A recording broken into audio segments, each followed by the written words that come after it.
Welcome back to the channel, everybody. Today we are in episode 4 of Cookin the Books. Now for this episode, we got somebody huge, the godfather of barbecue himself, Steven Raichlen. Just like everybody else, I slid into Steve's DMs and I said, hey Steve, listen, we're buds from way back. I need you to give me your favorite recipe that you have ever made on the grill. Steven wrote back and he's like, hey Mark, we're good old buds from way back when, and I got the best steak recipe that I have ever made. And I asked him, Steve, what is it? And he said, it is the caveman-style T-bone with hellfire sauce. And I kind of got this twitch in my eye. And I said, Steve, are you sure that that's your favorite recipe of all recipes that you made? Because you've written like 10 plus cookbooks all about grilling. And he said, yes. So we are doing my take on Steven Raichlen's caveman T-bone with hellfire sauce, except today we're calling it the Stone Age smoked T-bone with smoldering pepper sauce. Let's get started.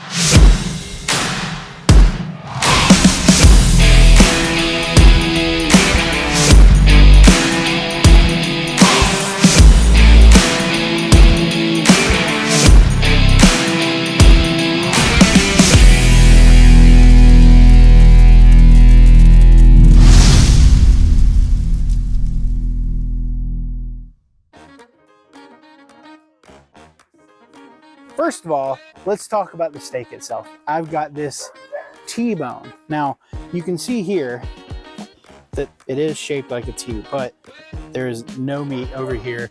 This is the largest strip steak I've ever seen. And we're cooking this T-bone, and we're gonna cook it on our Grilla Grills Kong. But let's talk about caveman style for a second, because caveman style means that there is no grate. We're cooking it straight on that orange glow, the charcoal. With this cook, Steven only seasoned it with salt and pepper. So that is what we are going to do.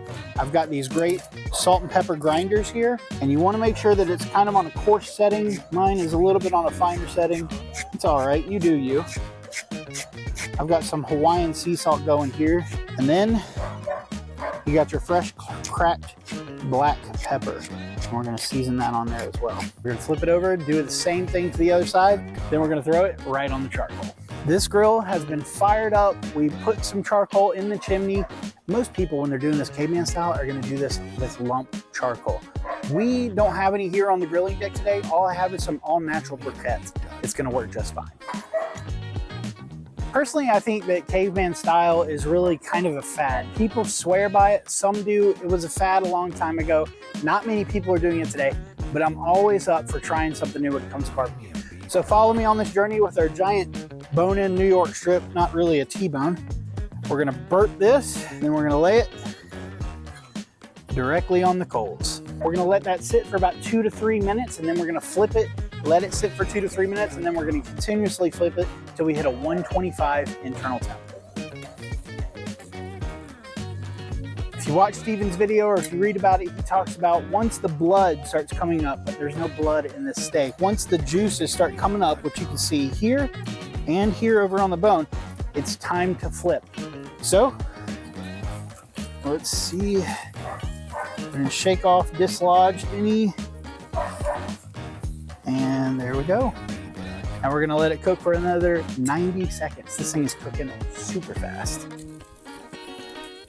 90 seconds is up. We're gonna take it out and temp it. But there it is so far. And we're shooting for 125. We're not even close. That says 69. We're gonna put it back on and rotate it about every minute till we hit that 125 internal temp. Now, while that steak is still cooking and we're still flipping it till we get to that 125 internal, we are gonna be making a sauce, the Smoldering Pepper Sauce, but we're gonna put the grate back on the grill because this isn't gonna fit right over the coals. It's the best we can do. All right, the steak's been cooking maybe 4 to 5 minutes extra, and I can tell you now we have charred the hell out of it. The steak is now resting from being scorched on the charcoal. I temped it. It still is a little bit low temp, but we're gonna let it sit and rest, redistribute those juices while we make the sauce. We're using our trusty cast iron pan. This Griswold one has the spouts here. That is gonna be important.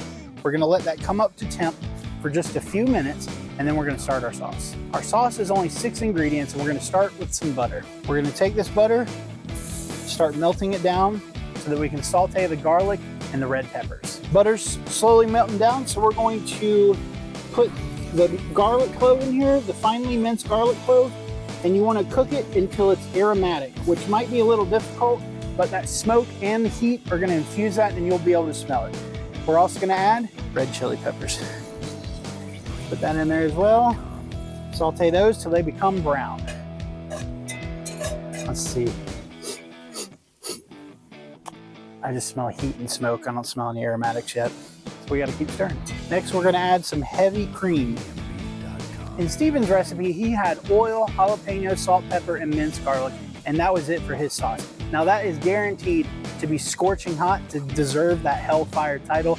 We're just doing a smoldering pepper sauce. We went with a few different peppers, and we're going with a cream-based sauce rather than just oil. Now we're gonna take some ground chipotle powder, and we're gonna mix that in there to give us a little bit of heat, but also a nice smoky flavor. We have our last ingredient, which is grated or shredded or shaved Parmesan, which we got here, fresh shaved. And we're gonna add that in and stir it in because that's also gonna give it a nice saltiness to it, but it's gonna give it a nice creaminess as well. Our sauce is done, so we're gonna let it sit over here and kind of come back down a little bit on the temperature while we cut up our steak.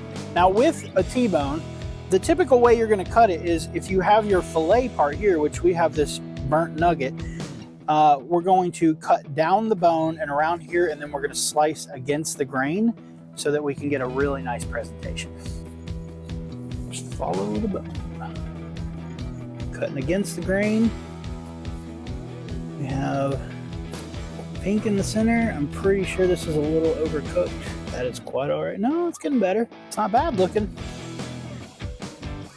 We've got our Hellfire sauce here. It has done its job. So we're going to pour it over the steak. Oh, baby. This is gonna be perfect. Just like me. What you heard just a second ago, just like me. I put a lot of chipotle powder in there. It definitely has a kick. This smoldering pepper sauce is a Hellfire sauce. I mean, there's no question about it, but it is cooked to perfection. A little more char on the outside than I like, but the inside's perfect, just like me. So we're gonna make a little steak taco. Here we go. A big bite. Whoa, messy. Okay, whoa. Let's talk about this. I'm always skeptical of fads, and I think most people are, but that wasn't bad. I think I burnt the pepper, which gives you a little bit of a bitter flavor in there, but the steak was cooked to perfection. That sauce with it does not have a high kick as much as it does by the sauce by itself, but it still has a kick. I can see why this is Steven's favorite cook. First of all, you have the showman. If you have a lot of people at your gathering, you have the showmanship of cooking it directly on the coals. That's really cool. I'm gonna be honest with you.